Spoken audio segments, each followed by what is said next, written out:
Hello and welcome to this video of tips about how to keep calm while you're having to homeschool all of a sudden during the coronavirus outbreak. You may wonder, who am I? What do I know about this kind of thing? Well, I've been homeschooling my son. He's 11 and he's never set foot inside a real live school, and that's because as a family we've chosen to embrace the homeschool way of life. And actually, I trained as a clinical psychologist in my previous career, so I know a little bit about keeping calm as well. Now, I understand that you're not homeschooling out of choice, it's out of necessity.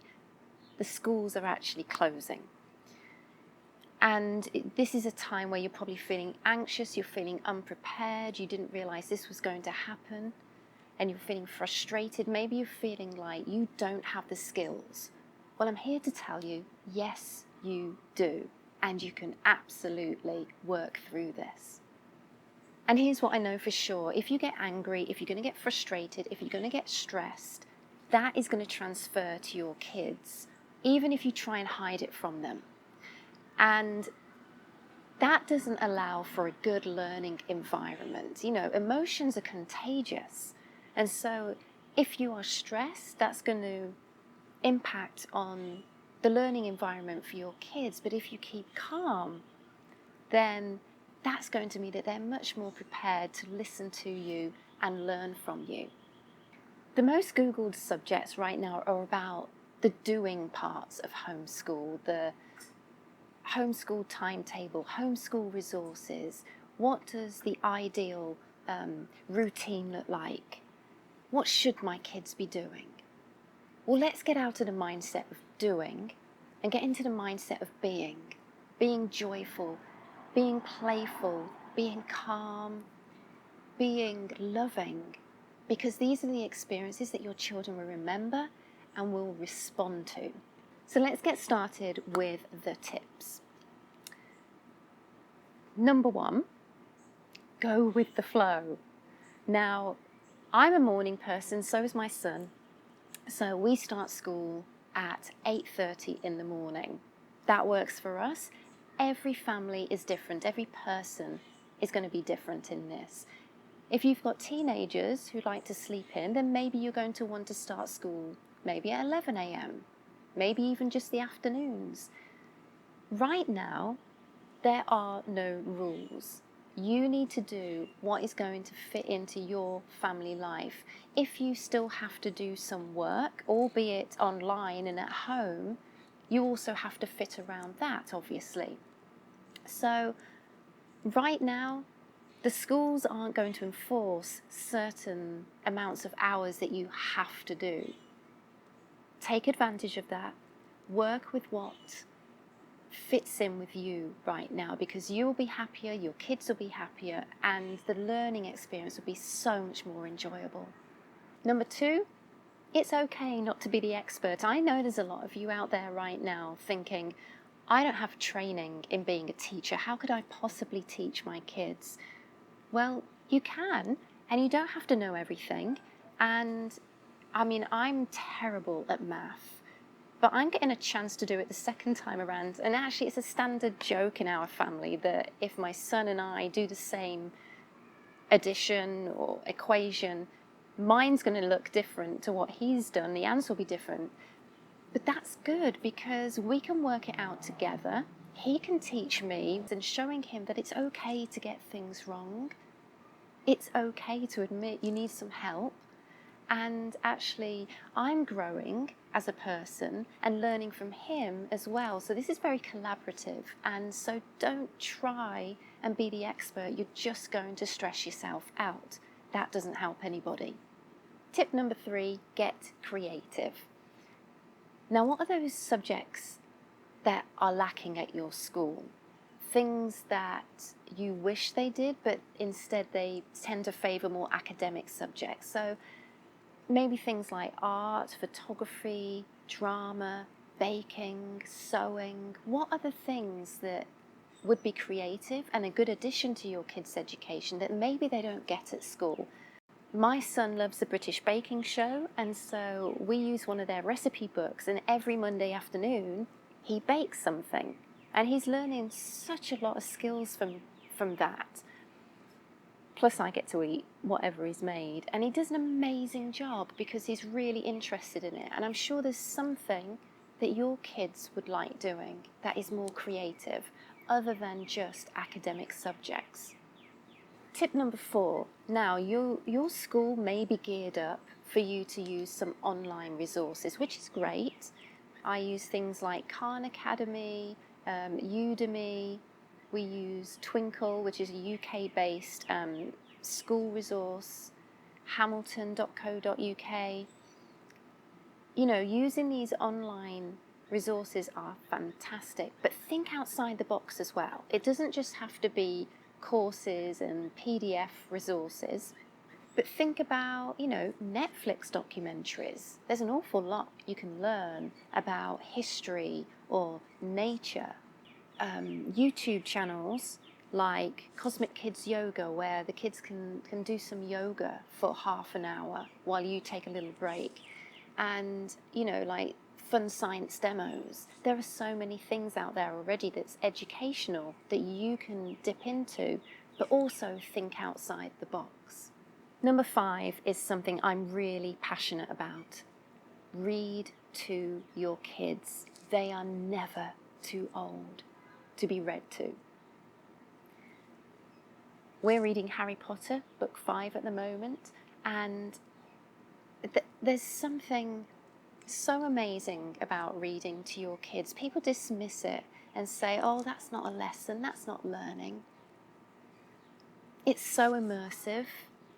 Your relationship grows stronger with that person. You are teaching them new words. You're actually becoming more fluent. How often do you read out loud to make it enjoyable for someone else and really get into those voices? Please, I urge you, read to your kids. It is learning, but more than that, it's a strengthening of your relationship.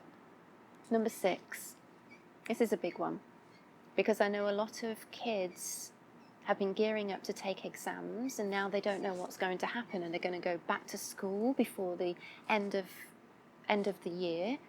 Are they going to be able to graduate?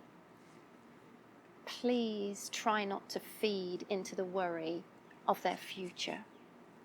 Things will work out. The governments of all the respective countries are trying to work things out. They understand. They're trying to work out the health side of things right now, but they will consider exams and kids' futures. No one's going to miss out from this. So we don't know what's going to happen, but we do know that exams are not going to happen this year. So they don't need to be cramming and revising. I know it means an uncertain future, but then let's concentrate on what you can predict, what you can control, and that's things like routines. Tip number 7, start role modeling what learning looks like. Learning doesn't just have to happen at school, it's a lifelong event. I'm still getting books out of the library every single week. I'm signed up to courses on Udemy and other online courses. I'm learning how to do these YouTube videos, and you know, I'm constantly learning. I really want your kids to know that it doesn't have to be just school, and you can show them that. Show them what it's like to be a lifelong learner and be interested in things. So if nothing else, start a new online course. Figure out something you'd really be interested in learning about that maybe you've forgotten about, whether it's photography or watercolor, or it doesn't even matter what it is, but show them what it's like to learn at any age. Number 8 is really important. Let go of perfection. It's not going to go perfectly. Your house is not going to look clean all the time. The kids are not going to do what you want all the time. You have to let go of that. It's not going to look like school because, well, you haven't got cleaners that are going to clean your house every evening. You haven't got dinner ladies serving your kids cooked dinners every day. You are it. Whether you are as a couple of parents pitching in together, or whether it's just one of you, I don't know. But regardless, please let go of perfection, because it's going to look messy, and that's okay. Number 9, routines, I've already mentioned earlier, are very important right now, because we don't really know what's going to happen in the next few months, and uncertainty makes us stressed. Uncertainty makes us anxious. We like to know, we like to be able to predict we're going to do A and that's going to result in B. Right now, we don't have that predictability, and so keeping a routine is of utmost importance. So try and have your kids sleep at the same time every night, wake up at the same time. It doesn't have to look like school. It doesn't have to be the same timing as what a school would do, because you can make the rules. That's okay. It doesn't even have to be as long of a school day as school, because you haven't got 30 kids in a class you're trying to teach. But routines are important. We always start our day, strangely, with a conga line, which goes from the front door of our house right to the back of the house, which is where our little carpeted schoolroom area is. And my husband, my son and I, my husband works from home, we all do a conga line, and we pretend we're on the school bus, and we go from the front door to the back and deposit our son at school. And he absolutely loves it, and it's the start of our school day. And I've tried sometimes to carry on school, if I'm feeling stressed and I want to get straight into it. He tells me, look, we got to go on the school bus, Mom. So routines, set your own rituals. It's going to be really good for all of you. Number 10, include some movement in your day. Movement, exercise, physical movement is so important to reducing stress right now and keeping calm. I don't know if you're quarantined or whether you're actually social distancing, so I don't know if you can go outside and exercise. If you can't, then it's important that you still do it, but in the house. YouTube videos are brilliant for this. In fact, I'll put some links in the bottom of this video so that you have an idea of the kinds of videos that I use. But there are also videos and exercises that your kids can do in the house as well. If possible, if you are able to go out, if it is safe to do so, then bike rides, family bike rides are a great idea. And just walking, as long as you're keeping the rules of social distancing, getting outside for a little bit is going to be really good for you.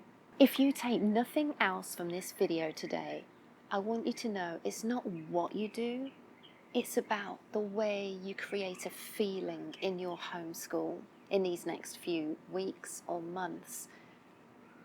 Kids will learn better in a calm environment, so it's about being playful, being joyful, being loving, and not worrying about what your next door neighbours are doing with their school kids, or school age kids.